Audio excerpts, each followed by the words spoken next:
The ongoing tariff battle between Washington and Beijing appears to be entering a new phase. The deadline has passed for U.S. companies to submit their opinions to the government about the proposed new duties on China. Kim Hye-sung sheds light on the possible developments and repercussions from here on. The deadline for American businesses to submit written comments on the U.S. Trade Representative's proposed tariffs on $200 billion worth of Chinese imports in July ended Thursday local time. Letters were submitted by tech companies like Dell and Cisco Systems, a coalition of the National Retail Federation, and 150 other organizations urging the USTR not to go for more tariffs, saying it would raise costs for consumers and delay investment.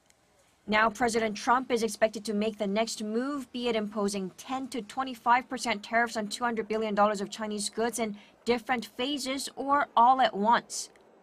That would mark the third round of tariffs on Beijing after the two previous tit-for-tat rounds of $34 billion and $16 billion. Beijing has vowed to retaliate if the new ones go ahead. If the U.S. ignores most companies' opposition in the hearings, acts arbitrarily, and imposes any new tariffs, China will have to take necessary countermeasures.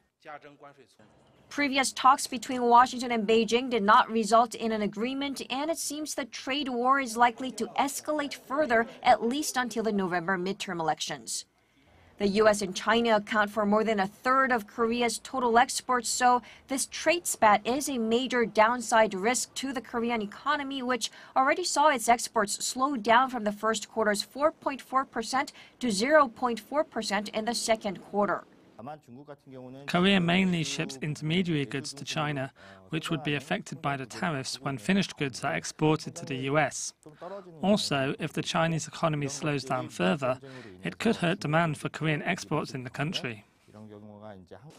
To hedge against the Trump administration's trade protectionist moves, Seoul has secured an exemption from steel tariffs in exchange for a quota and agreed on a 25% tariff on Korean pickup trucks and a doubling of the import cap on U.S. vehicles.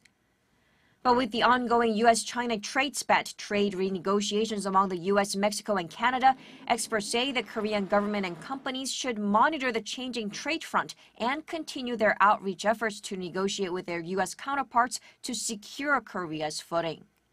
Kim Hye-sung, Arirang News.